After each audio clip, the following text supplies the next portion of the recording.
Վարչապետ Փաշինյանի գրած ու իշխող ուժի նախընտրական երգն էին երգում անցած շաբաթավերջին Այգեզարդի դպրոցի սաները, նույն Փաշինյանի հռչակած քաղաքացու օրվա կապակցությամբ։ Դպրոցի բեմում 6-ից 7-րդ դասարանցիներն էին։ Ինչ եք կարծում, եթե իմանային, կարող են նման բան տեղադրեին։ Իսկ ինչու հեռացրեցին 1 րոպե 14 վայրկյանանոց տեսանյութը, որ տարածել էին հենց դպրոցի Facebook-յան էջում։ Ես ուշ տեսա, իհարկե տեսանյութը, բայց երբ տեսա, ամեն դեպքում հորդորեցի, ասեցի, ավելի լավ կլինի Facebook-յան էջից հեռացնեն։ Սա եղել ընդամենը, որտեղ ինչ իմանանք, ովքեր ինչպես կմեկնաբան, ինչպես կհասկացվի։ Ավելի ուշ այս դրվագը հայտնվեց դիտորդների քննադատության թիրախում։ Ականատես դիտորդական առաքելությունը ընդգծում է, խախտվել է ուսումնական հաստատություններում քաղաքական գործունեություն կամ քարոզչություն իրականացնելու արգելքը, իսկ դա ամրագրված է հենց հանրակրթության մասին օրենքով։ Տնօրեն Նունե Բաբլոյանը սակայն հակադարձում է, ինքը ոչ կուսակցական է, ոչ էլ թույլ է տալիս դպրոցում քարոզչություն անել, կա նաև նախարարի հրահանգ, ասում է, ըստ նրա տեղի ունեցածը պատահականություն էր։ Երբևէ ցանկացած մարդ, եթե հասկանա, որ դա իր համար խնդիր կարող է առաջացնել, երբեք նման բան չեր անի։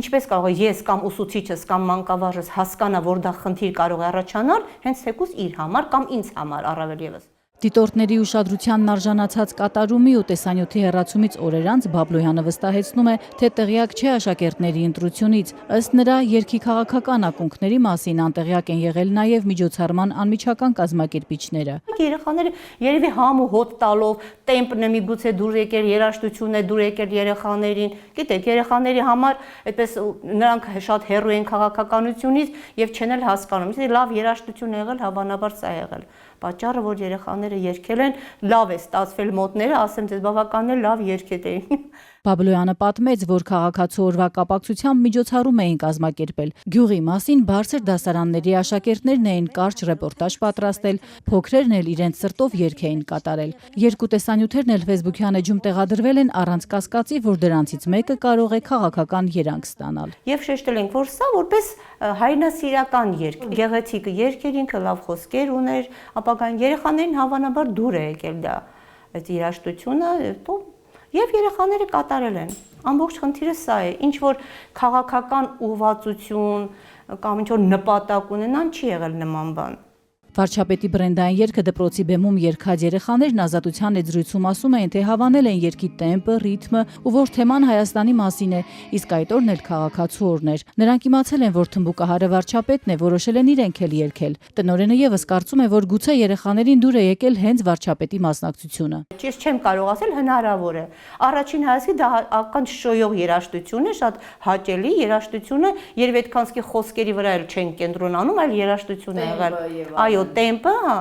հավանաբար սա է եղել պատճառը։ Այգեզարդի հենց կենտրոնում Նիկոլ Փաշինյանի պաստառներն էին։ Բնակիչներն էլ նրա կողմնակիցը, որ Ազատության դիտարկումից զարմացան, թե վարչապետի ստեղծագործությունը հնչեցրած դպրոցը հայտնվել է դիտորդների քննադատության թիրախում։ Հատու երկեն ինչ այլ է։ Շատ լավ բաներ ենք տեսնում։ Ես չգիտեմ, կարող ինչ-որ տեղել ինչ-որ մեզ չի հասնում, որ մենք ասենք որտեղ ինչ սխալներ արել, բայց ամեն դեպքում շատ լավ բաներ արել, երեք էլ գնացել եմ հիվանդանոց, անվճար ինձ եւ ռենտգեն են արել, եւ թոքերս էս դուկել, անվճար։ Կանատես դիտորդական առաքելությունը սակայն տարածած հայտարարությունում խնդրահարույց է որակել դպրոցական միջավայրի քաղաքականացումն ու երեխաների ներգրավումը քաղաքական ենթատեքստ ունեցող բեմադրություններում։ Ականատեսն այսօր մեկ այլ խախտումի մասին էլ ահազանգեց։ Ըստ նրանց Տաշիր պիցայի ցանցի Երևանի մասնաճյուղերից մեկում 3 աշխատակիցներ ստիպված են եղել աշխատանքից ազատման դիմում գրել, քանի որ հրաժարվել են մասնակցել այս ցանցի սեփականատեր ընդդիմադիր Սամվել Կարապետյանի ուժեղ Հայաստան կուսակցության ապրիլի 11-ի հանրահավաքին։ Դիտորդները հաղորդում են ներկայացրել իրավապահներին։ Տաշիր պիցայից այս հայտարարությունը որակում են զրպարտություն ու պնդում, որևէ աշխատակից չի ազատվել իր քաղաքական հայացքների կամ դիրքորոշման պատճառով, իրենք էլ քաղաքական գործունեությամբ չեն զբաղվել։ Ավելի վաղ ականատեսը հայտնել էր, որ ապրիլի 19-ին ուղղորդում են արձանագրել Գյումրիում Նիկոլ Փաշինյանի վարչաբենդի մասնակցությամբ համերգին։ Ըստ նրանց Գյումրիի ԿՊ գրասենյակից հրահանգ էր եղել Ախուրյանի դպրոցների ու մանկապարտեզների աշխատակիցներին մասնակցել այդ համերգին։ Այդ դեպքում սակայն դիտորդները որոշել էին իրավապահներին հաղորդում չներկայացնել։